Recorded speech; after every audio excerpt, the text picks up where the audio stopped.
Karapatang magalit ng isang anak kung malaman niyang nagtataksil ang ama. At sino man ang magiging kalaguyo ng tatay niya, dapat ding maghandang saluhin ang puot ng mga miyembro ng unang pamilya. Correct. Ulitin natin ang kasabihan. Kung ama ang haligi at nanay naman ang tanglaw o ilaw, ang kabit naman daw ang anay ng tahanan. At lalo pang mas malaking banta, mas matinding panganib kung sakaling ang anay ay magkaroon din ng sarili niyang bahay. Pero paano yun? Baligtad kay nanay yung ngangat-ngat ng mga pader-pader.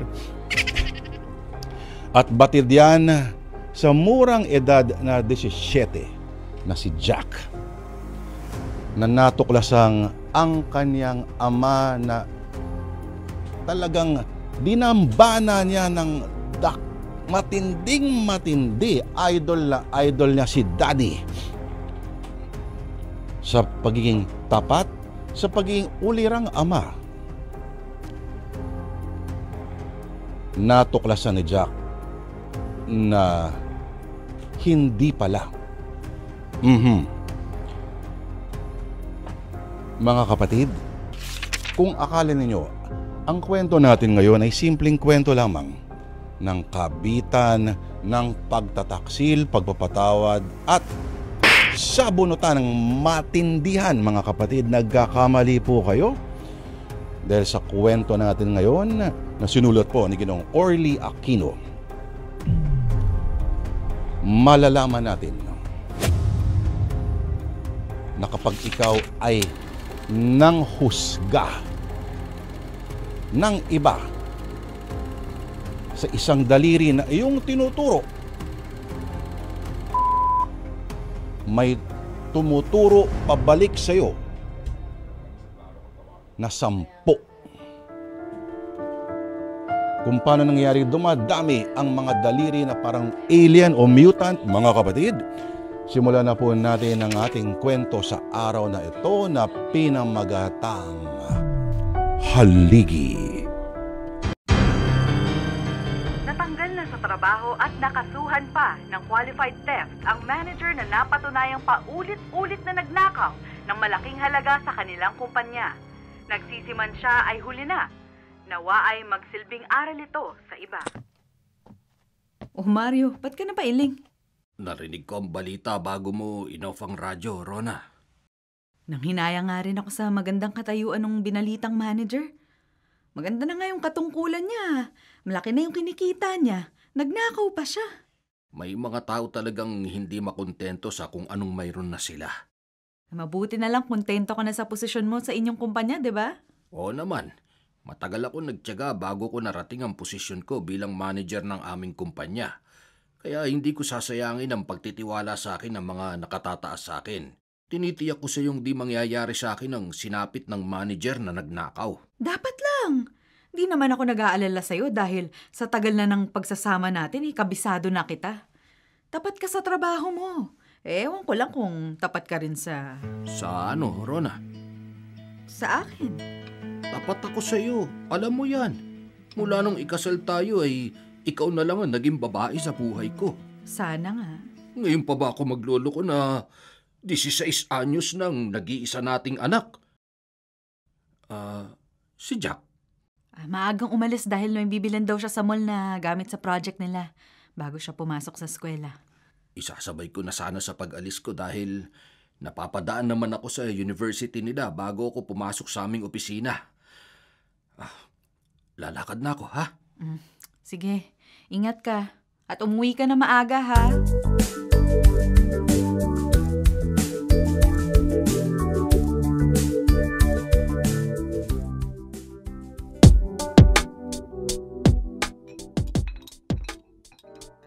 Ami, kanina ka pa ba? Hindi naman, Mario. O-order na ako ng makakain natin. Baka hindi yung patignan yung menu. Akala ko ba order ka na? Mamaya na. Ba't pa nakatitig ka sa akin? Parang namamaga ang mukha mo, Ami. At namumutla ka. Wala ito. Ganito talaga siguro ang may iniinda na gaya ng sakit ko. Kaya nga nakipagkita ako sa'yo. Itinawag sa akin ng inay mo na parang lumalala ang kondisyon mo. Nagiging maayos naman ang pakiramdam ko kapag nakakainom ako ng mga kailangan kong gamot. At nagagawa sa akin ng regular yung dapat kong gawin. Sisiguruhin kong magagawa ang dapat gawin sa'yo, Ami. Magastos yun. Ako ang bahala sa gastos. Mario. May pananagutan ako sa'yo, Ami. At gagampanan ko ang pananagutan kong yun. Kahit magkano pang magastos at kahit pa may sarili na akong pamilya.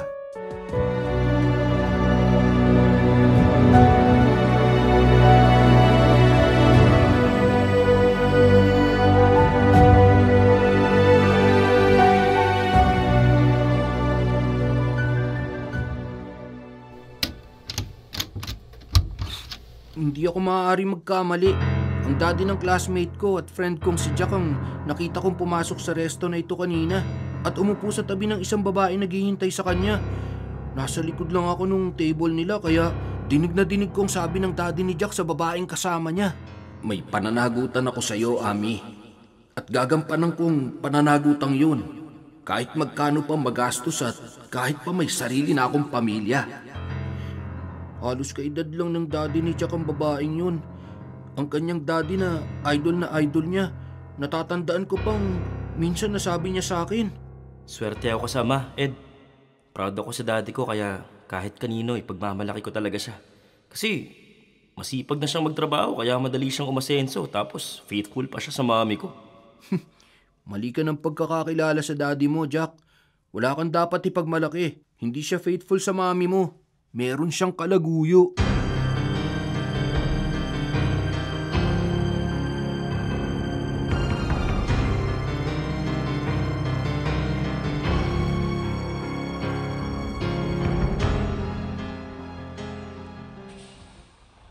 Mario?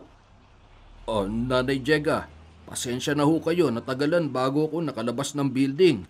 May tinapos pa ho kasi ako sa opisina namin. Okay lang. Nang tumawag ho kasi kayo sa akin at sabihin yung paparito kayo, sabi ko sa inyo, dumiretso na kayo sa opisina ko para doon na tayo mag-usap. Kaya lang, ayaw nyo naman. Ay baka naman kasi meron kang kaopisina na mag-isip ng kung ano-ano pa sa akin. Mahirap na. Okay lang naman sa akin na maghintay sa'yo rito sa parking area. Gusto nyo hong magmerienda? May malapit hong restaurant dito. Hindi na. Ano hong... Anong dahilan kaya gusto kong makausap ka? Sinunod ko na ang gusto mo. Ipinakausap ko sa'yo si Ami para makita mo ang kalagayan niya. Matagal ko na rin ho kasi siyang hindi nakikita. Baka kasi hindi ka naniniwala sa sinasabi ko sa'yo. Naniniwala naman ho ako sa inyo. Kaya ho ginagawan ko ng paraan ng mga pangangailangan ni Ami. At yun ang ipinagpapasalamat ko sa'yo, Mario. Hindi mo pinababayaan ang pananagutan mo sa anak ko. Dahil ayokong mangyari sa kanyang sinapit ng kanyang ama. Na hindi na ipagamot na mabuti dahil sa kahirapan namin kaya maagang nawala. Nagpapasalamat ako sa iyo, kaya lang... Kaya lang ho ay ano? Alam mong byuda na ako. At maliit lang ang buwan ng pensyon na tinatanggap ko. Paminsan-minsan naglilibang pa ako sa nag-iisang diversyon ko, ang pagmamadyo. Ay, naiintindihan ko kayo. Maidadamay mo ba sa tulong mo kay Ami na maabutan ako ng pang-diversyon ko?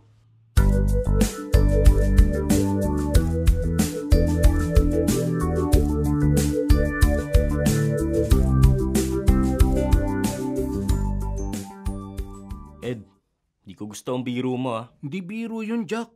Kaya niyaya kita rito sa library at sinempuhan kong walang ibang estudyante rito bago ko ipalam sa yung nalaman ko sa daddy mo. Totoong nakita mo ang daddy ko na may kasamang ibang babae? Oo. At narinig kong sinabi niyang may pananagutan ako sa iyo, Ami. At gagampanan ko ang pananagutang yon. Kahit magkano pang magastos ko at kahit may sarili na akong pamilya. Ganun-ganun ang pagkakasabi ng daddy mo sa babaeng nagngangalang Ami. Maliwanag sa narinig kong sinabi niya na may pananagutan siya sa babaeng yun na nakita kong katagpo niya sa restaurant. Imposible yun eh. Alam kong baka hindi mo ako paniwalaan. Imposibleng mambabae yung daddy ko. Mahal na mahal niya si Mami. At mahal na mahal din siya ni Mami. Minsan naman di ko sila nakitang nag-away. Maganda at maayos yung pagsasama nila. Kaya wala akong maisip na dahilan para lokohin ni daddy si Mami. Wala. Pero kahit anong oras, pwede mo kaming pagharapin ng daddy mo para mapatunayan mong nagsasabi ako ng totoo. Na totoo may kabit ang daddy mo. Hindi na kailangan. Jack, Ako na lang ang kukumpronta kay daddy. Ako na yung sisita sa ginagawa niyang kalokohan.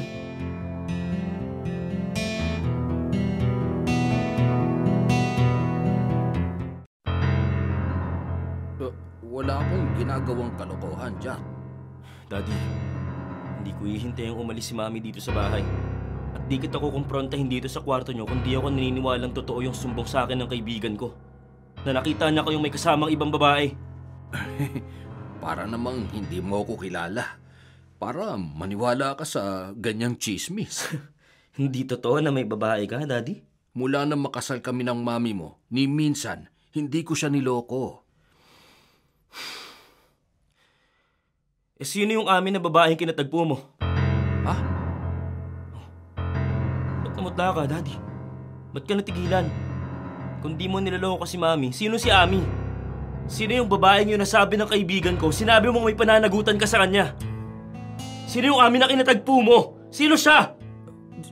Jack, Hindi ko akalain na magagawa mong lokohin si Mami. Ang taas ng pagtingin at respeto ko sa'yo, Dad. Iniidolo pa kita.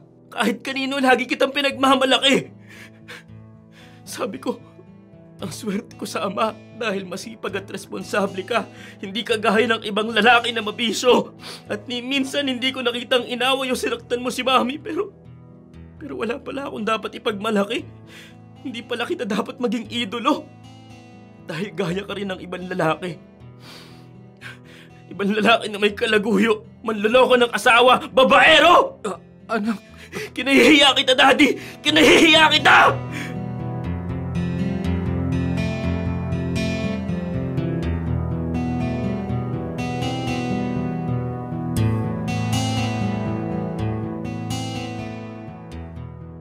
Jack, may problema ka ba sa pag-aaral mo?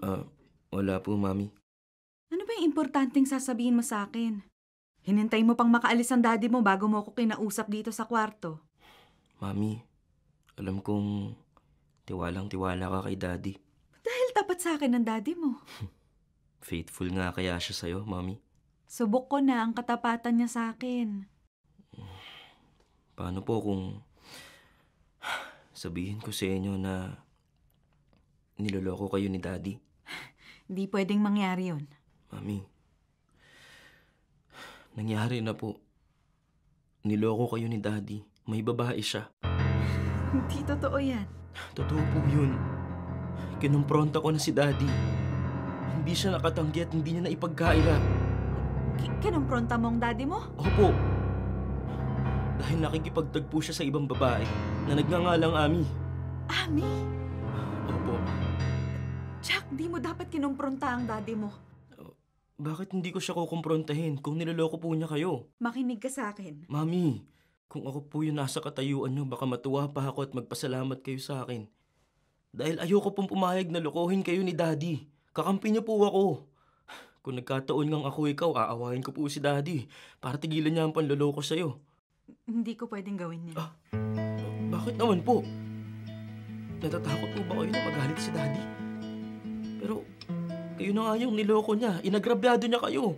Ba't kayo matatakot? Mami, hindi po tama yan. Hindi po porket siya yung nagtataguyod ng pamilya natin at utang natin sa kanya ang lahat ng mga magagandang nangyayari sa atin ngayon. Magsasawalang kibo na lang po tayo at papabayaan na lang natin siya sa kalokohan niya. Jack, ayokong masira ang pamilya natin. Mami, ipaglaban niyo naman po yung karapatan niyo. Huwag kayong magpapaagrabyado. Huwag niyong hayaan si Daddy na patuloy na makipagrelasyon sa amin na yun. Huwag mo akong turuan. Alam ko ang dapat kong gawin. Huwag natin problemahin ng daddy mo at ang amin na yun. Pero Mami... Sundin mo ako, Jack. Para sa ikabubuti ng pamilya natin to. Huwag natin naaawayin ang daddy mo.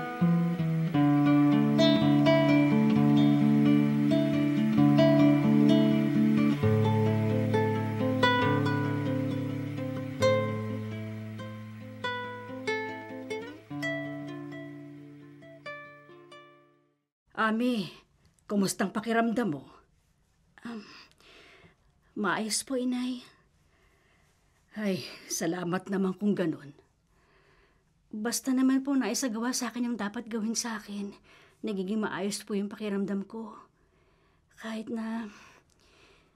may kamahalan ng 2 beses sa isang linggong kailangan kong pagkagastusan.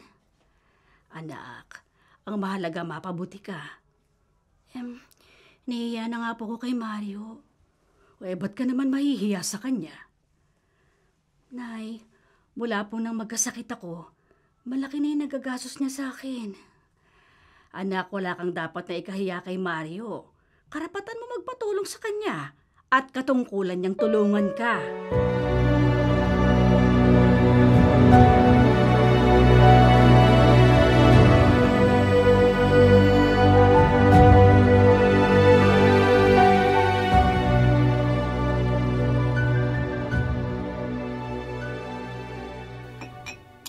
Ano, Jack? Magpapatulong ka sa akin? Oo, Ed. Kaya titreat kita sa resto. Kahit naman hindi mo ako i-treat, handa akong tulungan ka anytime. Salamat Teka, ano bang maitutulong ko sa'yo?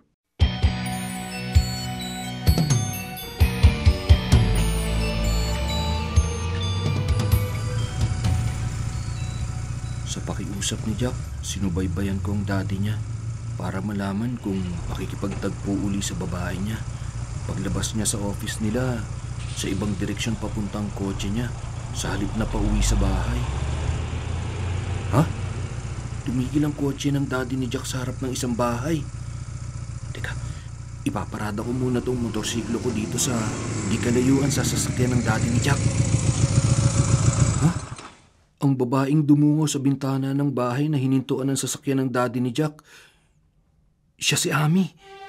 Yung babaeng nakita kong katagpo ng daddy ni Jack sa resto. Matutuwa si Jack kapag ibinalita ko ito sa kanya. Nagawa kong pinakiusap niya sa akin. Nalaman ko kung saan nakatira ang babae ng daddy niya.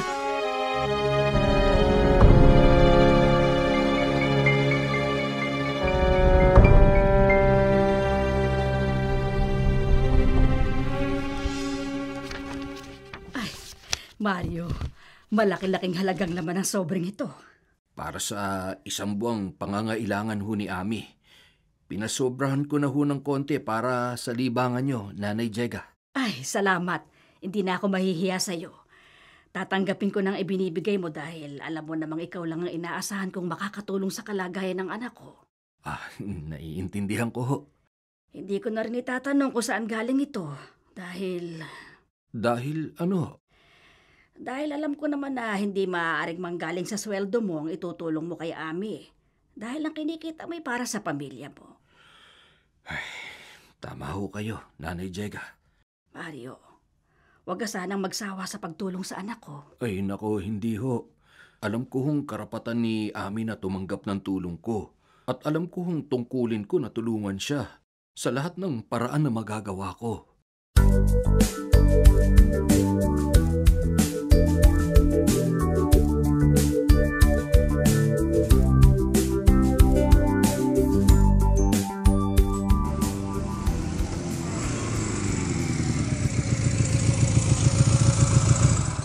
Doon, Jack. Doon, ho.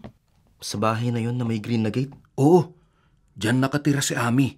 Ang babaeng nakita ko minsan nakatagpo ng daddy mo. Salamat sa paghatid mo sa akin dito, Ed. Oh, anong balak mo? Kung ayaw tigilan ni daddy yung pampababae niya at ayaw siyang sawayin ng mami ko, ako na ang gagawa ng paraan para matigil sila ng kabit niya.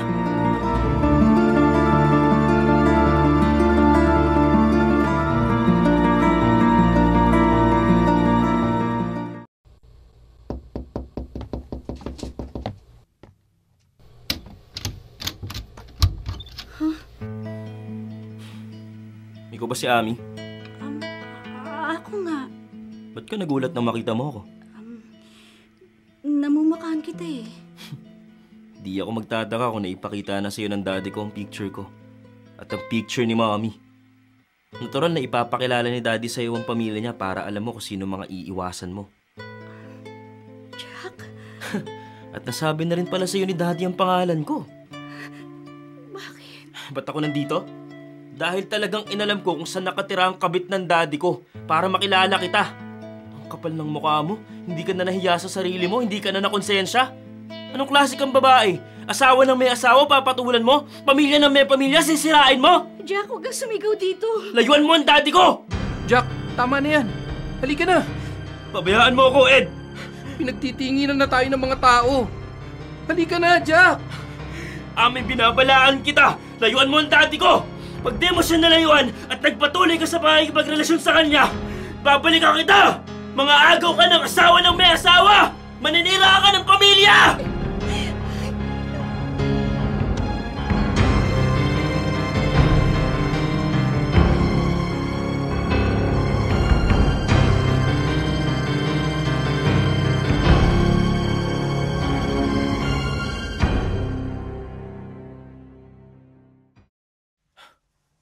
Mami, ba't ka napailing?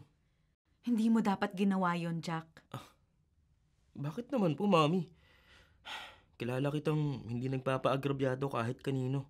Kahit nga sa mga kamag-anak niyo nakikipag-away ka pa sa pag-aagawan ng property. Mami, ano ba nangyayari sa'yo? Ba't parang tikom yung bibig mo sa kalokohan ni Daddy? At parang di ka komporme na ipagtanggol kita? Kung may problema man ako sa daddy mo, kami ang mag-uusap, kami ang lulutas. Paano malulutas yung problema mo kay Daddy kung wala naman po kayong ginagawang paraan para maputol yung relasyon niya sa babae niya? Huwag mo nang uuliting puntahan at kumprontahin si Ami. Mami, Huwag na huwag kung ayaw mong ako ang magalit sa'yo.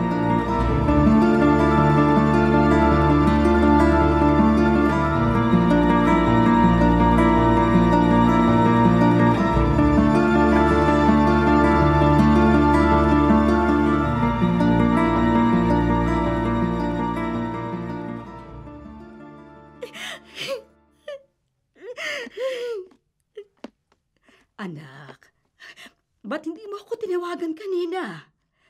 Iniskandalo ka pala ng anak ni Mario habang nasa madyungan ako, kaya naratnang kitang umiiyak. Hindi po, inay. Oy, huwag ka na nga magkailapat. Nagsumbong sa akin ng ilang kapitbahay natin bago ko pumasok rito sa bahay. Umalis din naman po kagad yung anak ni Mario. Kung nadatnang ko siya rito pag uwi ko, baka nakarinig siya sa akin ng mga salitang hindi niya makakain. Nay, naiintindihan ko naman po siya eh. Huwag mo na nga ipagtanggol pa ang lalaking yun. Bata pa po siya, Nay, kaya mapusok.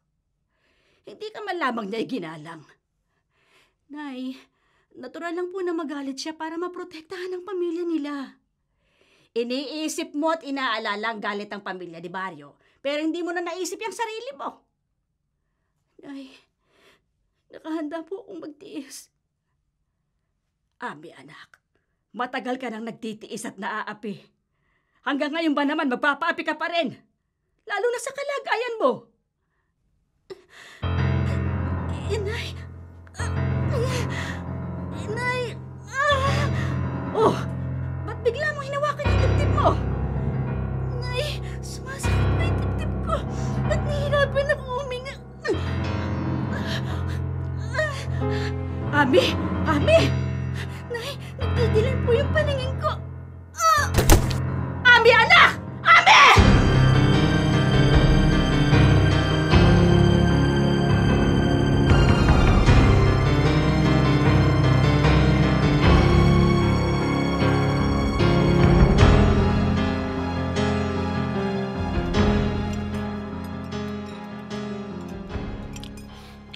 Kumain ka na rin, Jack. Sayang ang in-order mo rito sa resto kung hindi mo gagalawin yan. Ed, hindi pa rin maalis sa isip kong pagtataka sa nangyayari sa pamilya ko. May ibang lalaki talaga na di makontento sa isang babae lang sa buhay nila. Gaya ng daddy mo. Hindi yun eh. Yung mami ko. Ang mami mo? Hindi ko siya kinikitaan ng galit nung isumbong ko sa kanya yung pambababae ni Daddy. Baka naman di siya naniwala sa'yo at gusto niyang huliin sa akto ang daddy mo. Samantalang sa ibang tao, matapang siya. Nagtapon nga lang ng basura sa bakuran namin yung isa naming kapitbahay, inaway na niya eh. Baka naman naghihintay lang ng pagkakataon ng mami mo para kumprontahin ang daddy mo. Ewan ko. Huwag mong guluhin ang isip mo. Baka maapektuhan ang pag-aaral mo, hindi ka makatapos. Hindi ko papabayaan ang pag-aaral ko, Ed. Pero hindi ko yun hahayaan na magpatuloy ang daddy ko sa panloloko niya kay Mami. Jack, Gagawin ko ang lahat para matigil yung pambababae niya. Magalit na sa akin kung magalit sila, Mami.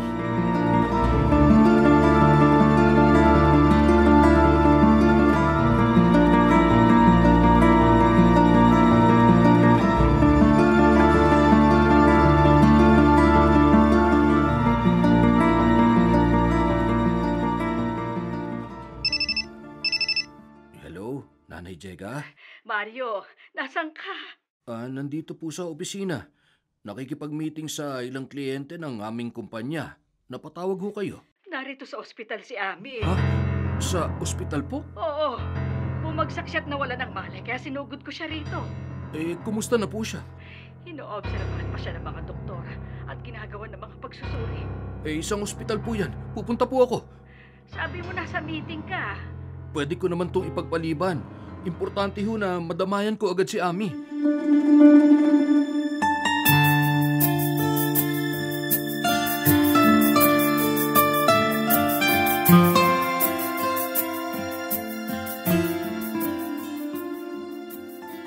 Ami, Mario, pasensya ka na sa inay ko. wala namang pagkakamali ang nanay mo. Kahit busy ka sa trabaho mo, tinawagan ka niya. Walang problema doon. Napasugod ka tuloy dito sa ospital ng di oras. Natural lang sa isang magulang na mag-alala sa anak. Pero hindi natural sa iyo na mag-alala sa akin. Dahil may pamilya ka. Ami, tungkulin ko na damayan ka. Mario, Mari, bakit ang makausap sandali? Oo, Nanay Jega. Ami, maiwan mo na kita, ha? Sige. Nanay Jega? Nakausap ko ang doktor. Sabi niya, lumalala ang kondisyon ni Ami. Kahit na hindi pumapalya ng pagdadialysis sa kanya 2 beses sa isang linggo. Lumalala po ang sakit niya sa kidney? Oo. Kailangan niya ng kidney transplant.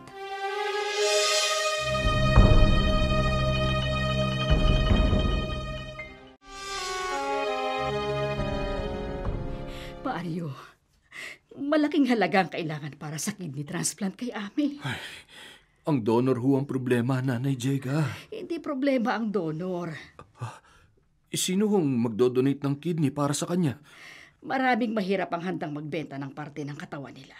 Alam ko, dahil may kakilala akong nagbenta ng kidney niya. Madali na akong makakahanap ng magdodonate ng organ para kay Ami. Pero pera ang problema. Ako ho ang bahala sa pera. Sabi ko nga sa'yo, malaking halaga ang kakailanganin para sa kidney transplant ng anak ko. Naku naman, wala ho akong masyadong naitatabing malaking halaga. Mario, ayokong matulad si Ami sa nangyari sa tatay niya. Huwag ho kayong mag-alala. Gagawa ho ako ng paraan. Mario, Maghanap na ho kayo ng magdodonate ng kidney kay Ami. At ako na ho ang bahala sa lahat ng magiging gasto sa kanya.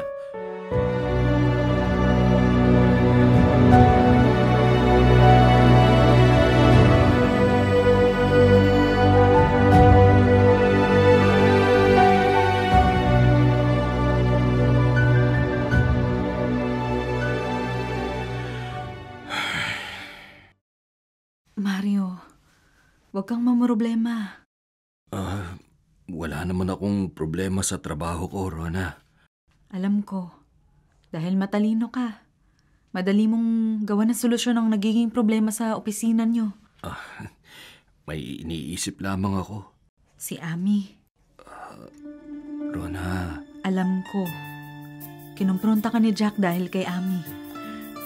masama ang loob sa akin ng anak mo. Huwag mo siyang problemahin.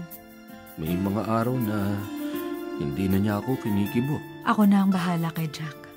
Naiintindihan ko naman siya. Sana lang maintindihan ka rin ni Ami. Wala namang problema kay Ami. Nagugulo ang pamilya natin dahil sa kanya. Di niya ako inuobligan tumulong sa kanya. Pero sana huwag ka na makipagkita sa kanya. Rona, Sana ipaubaya ka na niya sa akin ng lubusan para di masira ang pamilya natin.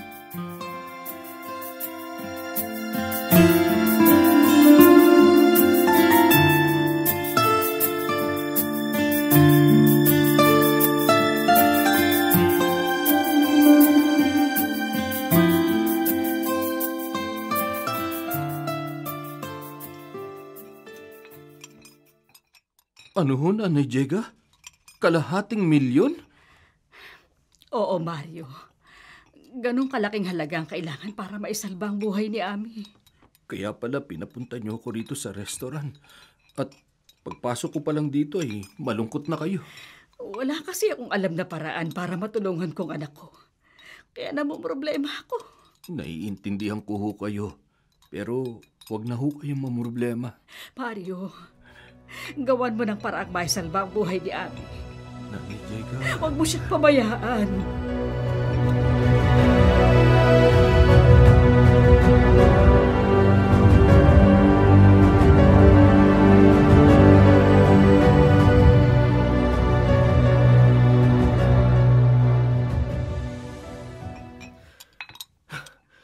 Inoobliga ang daddy ko na magbigay ng $250,000? Oo, Jack.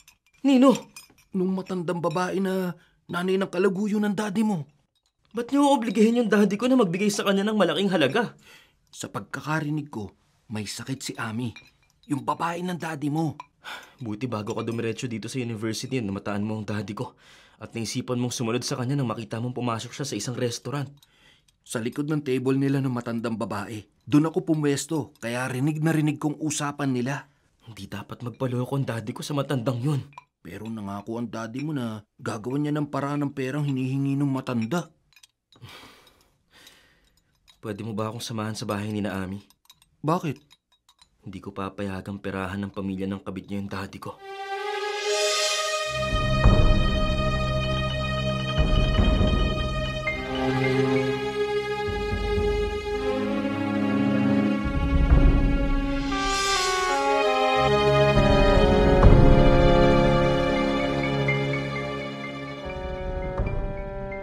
Hindi ko pineperahan ng daddy mo. Anong hindi? Hinihingan niyo siya ng $250,000.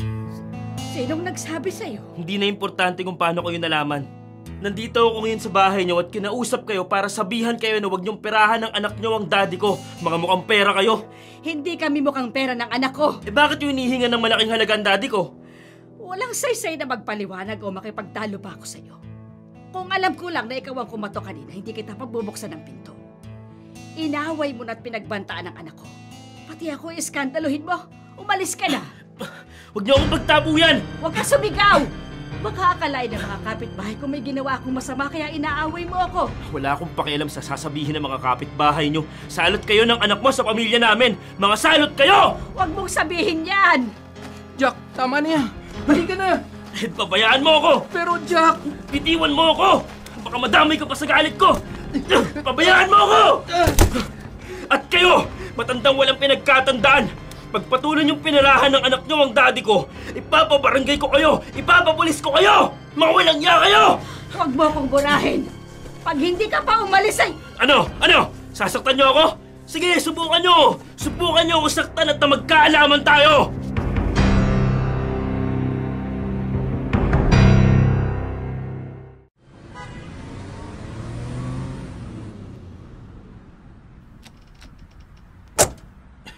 Tita Rona, buti ho dumating na kayo. Pagtawag mo sa akin, Ed, nag-taxi agad ako paparito. Hindi ko ho kasi maawat si Jack eh.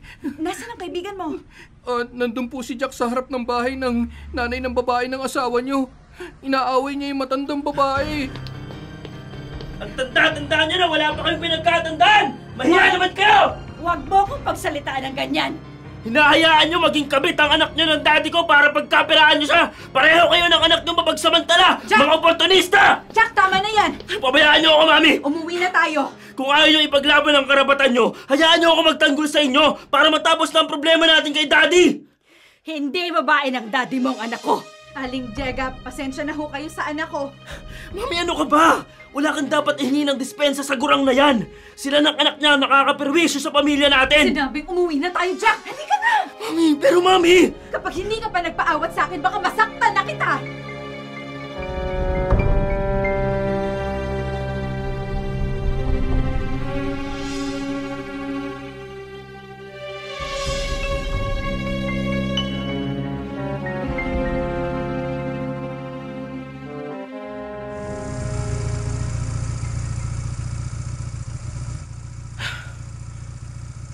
Ed, igilid mo nga muna itong motorsiklo sa tabi ng kalsada. Sige, Jack.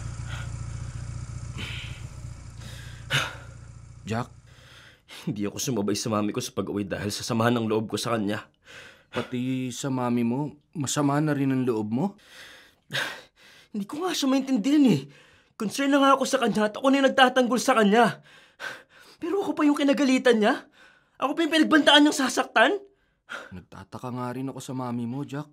Ed, kung takot si mami sa daddy ko at kung payag siyang lokohin ang asawa niya, pues ako hindi! Jack, Mangyari na ang mangyayari, pero hindi ako papayag na patuloy na mambababae si daddy at patuloy siya magpaloko sa mag-inang namimera sa kanya. Hindi ako papayag!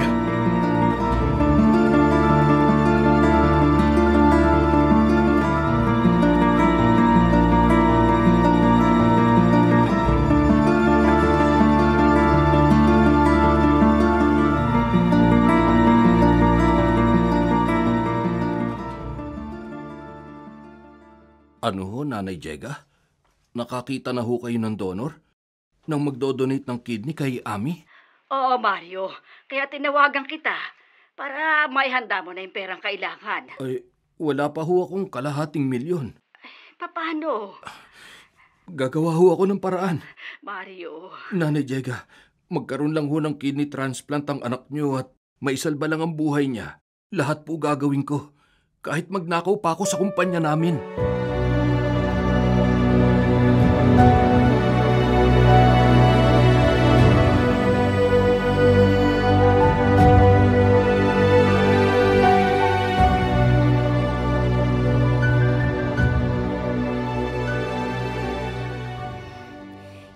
Inay. Ay, ligtas ka na, Ami. Successful ang kidney transplant sa'yo. Saan po? Saan ako kumuha ng ginastos sa'yo? Nay, malaking halaga po ang kailangan sa kidney transplant ko. Wala ka nang dapat alalahanin doon, anak. Si Mario po? Oo, anak. Si Mario. Siya ang gumawa ng paraan para maisalbang buhay mo. Napakabuti po niya, Nay.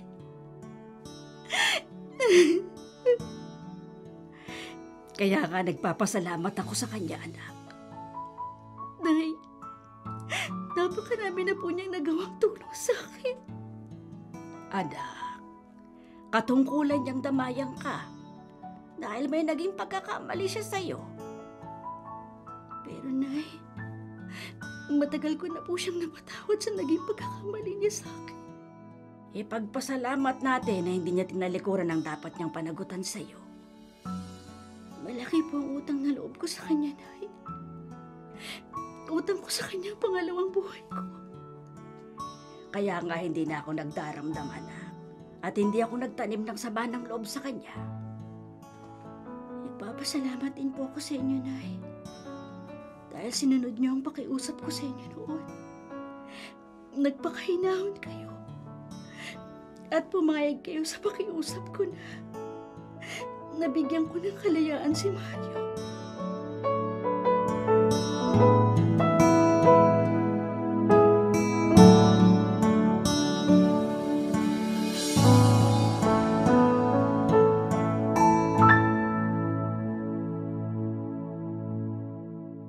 Rona, alam mo ang pananagutan ko kay Ami. Alam ko, Mario.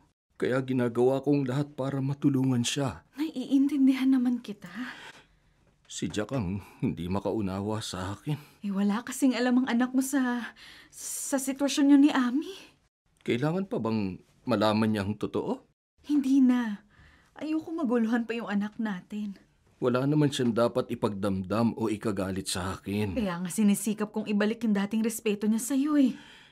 Yan din ang sisikapin ko, Rona. Mawawala ang hinanakit sa'yo ni Jack kung hindi ka na makikipagkita kay Ami. Gagawin ko yan. Salamat, Mario. Minsan ko nang pinatunayan, Rona, na kayo ni Jack ang mas mahalaga sa akin. Di dahil nagalit ka at nagbanta sa akin na ipapapatay mo ko pag pinabayaan ko kayo ng anak mo. Pinakasalang kita dahil kay Jack. Dahil sa anak natin. Mario. Ngayong natulungan ko ng maisalba ang buhay ni Ami, hindi na ako makikipagkita pa sa kanya. para mawala ang galit sa akin ni Jack. At para hindi masira ang pamilya natin.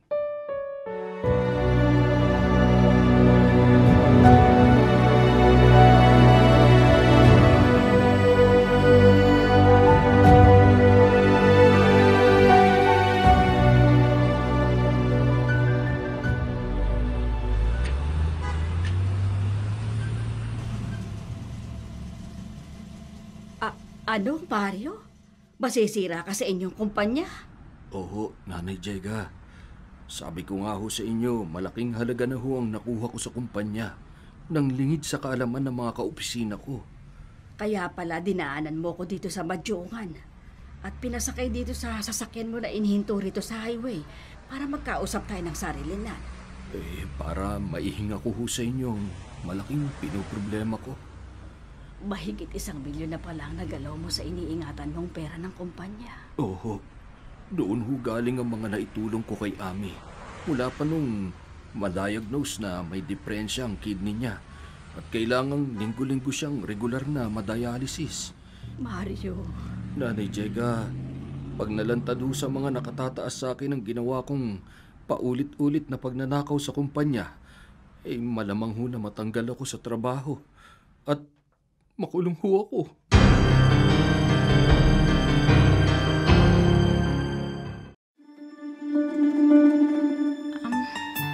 Salamat sa dalaw mo, Mario. Mas nagpapasalamat ako, Ami. Nakauwi ka na rito sa bahay ninyo at nagpapagaling ka na lamang. Mabuti na yung pakiramdam ko dahil sa tulong mo. May sasabihin sana ako sa'yo. May sasabihin din ako sa iyo, Mario. Kung tungkol sa mga nagastos ko sa iyo, wala kang kailangang intindihin doon.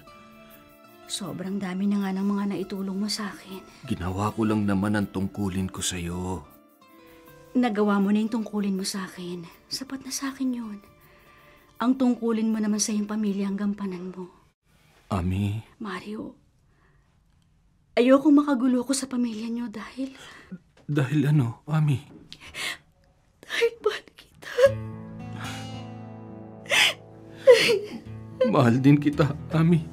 Alam mo yan. Nagkataon lang na mas mahal mo si Ronan. na may dapat akong panagutan sa kanya. At sa anak namin. Pangatawanan mo na yung dapat mong panagutan sa pamilya mo, Mario. At wag mo na akong intindihin pa. Yan din sanang ipapakiusap ko sa iyo, Ami. Na sana ito nang maging huli nating pagkikita.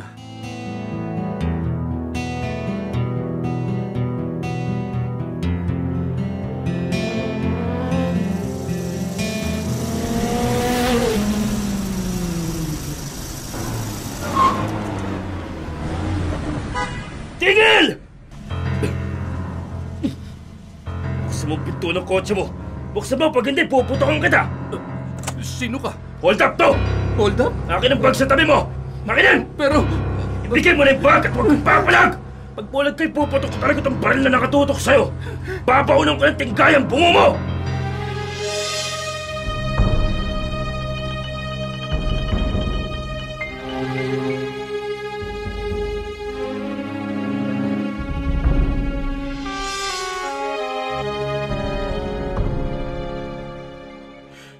Kunin niyo, Nanay Jega. Para saan ito, Mario? Balato ko ho sa inyo. Ay, salamat naman at may puhunan ako sa libangan ko. Ako ho ang dapat magpasalamat sa inyo. Nalutas ho ang problema ko sa paraang itinuro niyo sa akin.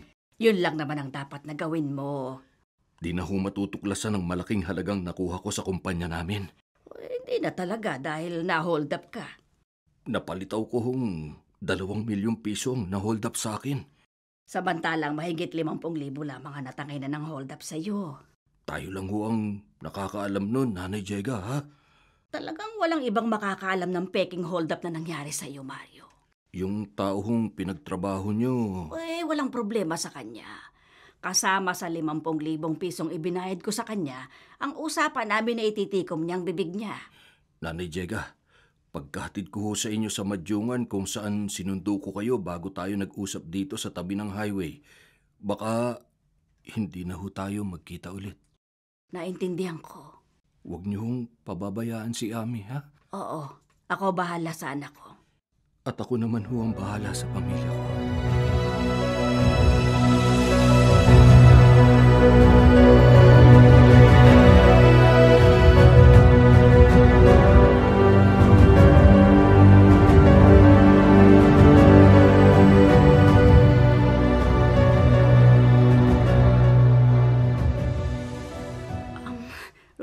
Rona, Naparito lang ako sa inyo para magpasalamat sa iyo, Ami.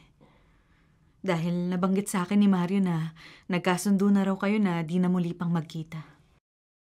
noon pa namang bago kayo nakasal, nagkasundo na kami hindi na magkikita pa.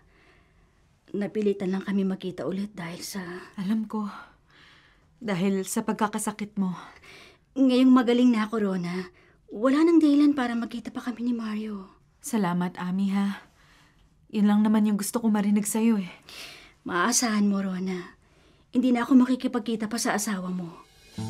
Hindi na ako makikipagkita pa kay Mario kahit ako higit na may karapatan sa kanya.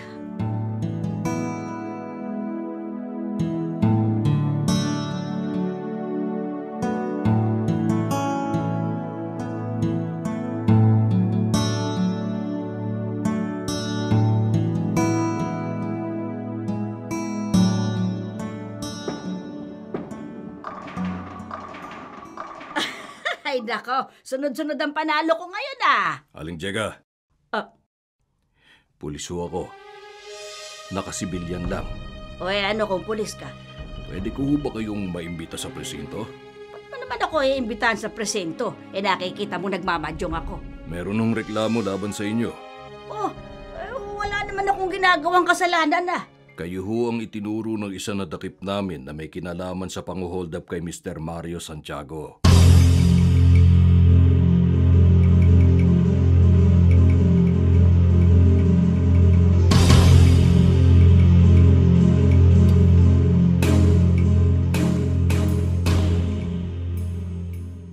Nanay Jega. Sorry, Mario. Kayo raw ho ang nagturo sa akin. Kaya pinuntahan ako ng mga pulis sa opisina ko. At inimbitahan nila ako dito sa presinto. Ako nga. Bakit ho? Kasalanan ng taong pinagtrabaho ko. Sukat ba naman nagpakalasing sa beer house at ipinagmalaki pa yung ginawa niyang pakunwaring pang-hold up sa iyo. Kaya may isang GRO na nagtip sa mga pulis at ayun, natimbog ang lokong yung pati ako. Malamang matanggal ho ako sa trabaho nito. Ay, naku, sigurado yun. Dahil lalaliman daw ng mga pulis ang kanilang pag-iimbestiga laban sa iyo. At uungkatin nila yung lahat ng perang ninakaw mo sa inyong kumpanya. Malaking kahiyan ho ito para sa akin. Kung di ako napilitang umamin, baka makulong ako. Ako ho ang siguradong makukulong, Nanay Jega. Mawawalan na ho ako ng trabaho. Mabibilanggo pa ako.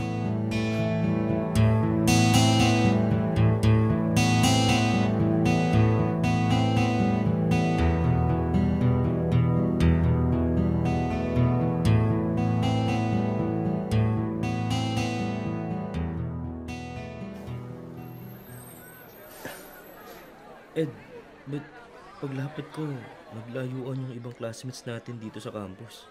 Nabalitaan kasi nila, Jack, na nakulong yung daddy mo. Nakulong ang daddy ko? Hindi mo alam? Hindi. Kasi hindi ko kinikibo si daddy eh. Tapos si mami naman, nagmadaling umalis kanina sa bahay. Nung nagpaalam ako sa kanya, wala siyang sinabi sa akin kung saan siya pupunta eh. Pero halata akong balisa siya. Malamang puntahan ng mami mong daddy mo sa presinto. Pero ba't kukulong ang daddy ko? Ang balita, nagnakaw daw siya sa kanilang kumpanya para may ipagamot yung si Aling Ami. Ba't magnanakaw ang daddy ko para mapagamot ang amin na yun? Bakit?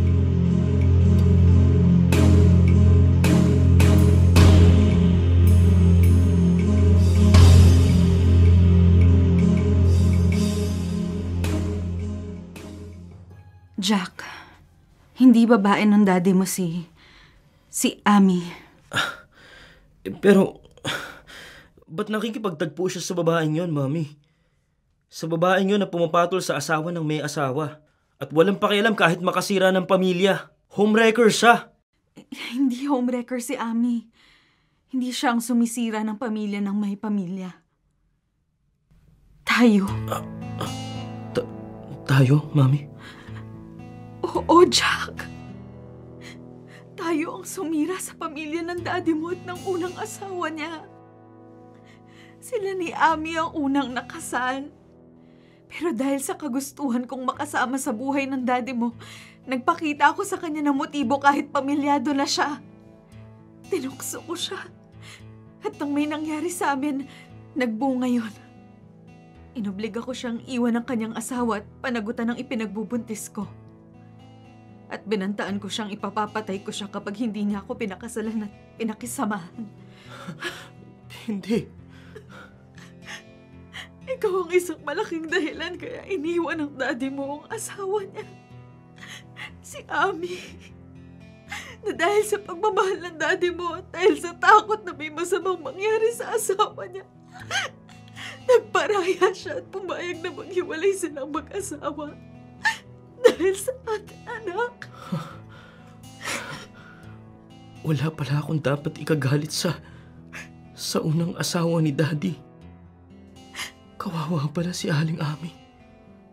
Kawawa pala siya.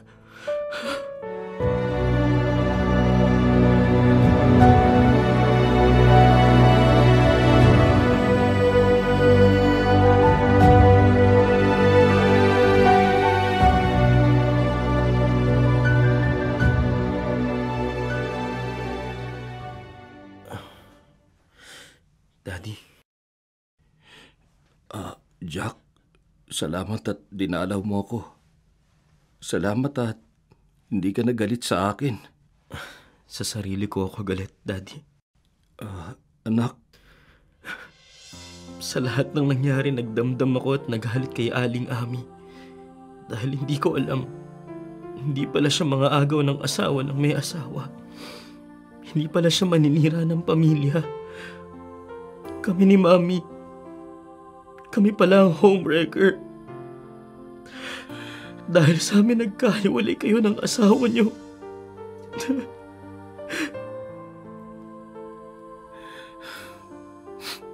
marami akong pagkukulang kay Ami. Kaya tinulungan ko siya. Naiintindihan ko na ngayon, Daddy. Pero kahit ginusto kong mapuna ng mga pagkukulang at pagkakamali ko kay Ami, maling-mali pa rin ang ginawa kong paraan para matulungan siya. Labag sa batas.